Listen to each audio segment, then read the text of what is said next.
ঢাকায় ফেরার সময় পদ্মা সেতুর কাছে এসে এরকম মহাবিপদে পড়ব ভাবতেই পারিনি। পুরোটা পথ মোটামুটি ভালোই এসেছি, কিন্তু যখনই পদ্মা সেতুর টোল প্লাজায় আসলাম তখনই পড়লাম মহাবিপদে। এখানে এসে শুনলাম প্রধানমন্ত্রীর নাকি সমাবেশ হচ্ছে সেতুর ওই পারে, এবং সেই সমাবেশ শেষ করে তিনি নাকি যাবেন গোপালগঞ্জে। তো এর কারণে এই পাশের সব গাড়িগুলা আগে থেকেই বন্ধ করে রাখা হয়েছে।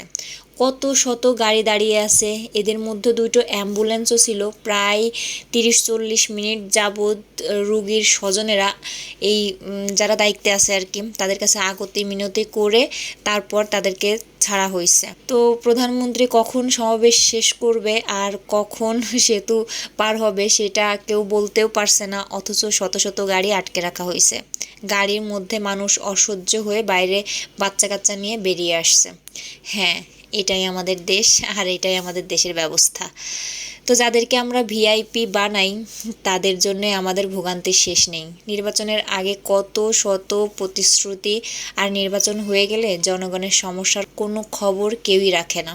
যাই হোক, আমাদের মতো এরকম চুনোপুটিদের এসব কথা বলে লাভও নাই। তো 2-3 ঘন্টা পর হলো ওই যে গাড়ির বহর সেতু পার হচ্ছে, আর তাদের জন্য ঘন্টার পর ঘন্টা হাজার হাজার মানুষের এই ভোগান্তিটা হলো। অবশেষে আমাদের গাড়ি ছাড়া পেলাম। প্রায় সন্ধ্যা হয়ে গেছে। আমাদের সন্ধ্যার আগে বাসায় পৌঁছানোর কথা থাকলেও ওইখানে 2-3 ঘন্টা দেরি হতে আমাদের প্রায় 8টার মতো বেজে গেছে বাসায় আসতে আসতে। তো বাসায় এসেই হলো প্রথমে আম্মু যে খাবারগুলো রান্না করে দিয়েছিল সেগুলা হলো খুলে দেখছি যে এগুলা গরমে আবার নষ্ট হলো কিনা, কিন্তু ভাগ্য ভালো যে কিছু হয়নি, যেহেতু ফ্রোজেন করা ছিল এর জন্য আর কিছু হয়নি। তো আম্মু হলো এখানে মাছ মাংস তারপর ভাতও রান্না করে দিয়েছে, যাতে জার্নি করে এসে আমার চুলার কাছে ভাত রান্না করতে না যেতে হয়। আর এখানে হলো বাবুর জন্য একটু সেমাইও রান্না করে দিয়েছে। তো আজকে গাড়িতে অনেকক্ষণ বসে থেকে আমার অবস্থা খারাপ, তাই মেহেরিমার বাবাই হলো সব কিছু বের করে হলো ঠিকঠাক করে রাখছে। আর এখানে কলাগুলো সব মেজো কাকি দিয়েছে, তারপর পোলা চাউল দিয়েছে। আমার কাকিরা মাশাল্লাহ অনেক ভালো, যার যতটুক সামর্থ্য আছে ততটুকুই তারা হেল্প করার চেষ্টা করে বা ভালোবেসে দেয় আমাকে। যাই হোক, এখানে হলো দেশি কাগজি লেবু আছে, আমাদের গাছের কিছু বেগুনও দিয়ে দিয়েছে আর কি, মানে বাড়িতে যা কিছু ছিল সব কিছুই দিয়ে দিয়েছে।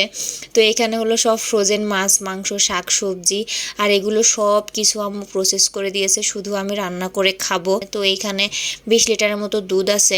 বাড়ি থেকে আসার পর বাড়ি থেকে যা কিছু দিয়েছিল সব কিছু দিয়ে ফ্রিজ একদম ভর্তি।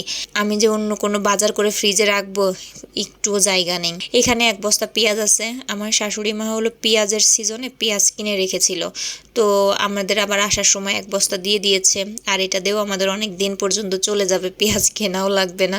তো এতদিন বাড়িতে থেকে আবার ফিরলাম আমার চিরচেনা প্রিয় সংসারে, আবার সেই আগের রুটিনে। যাই হোক, আজকে পর্যন্তই। ভালো থাকবেন সবাই, আল্লাহ হাফেজ।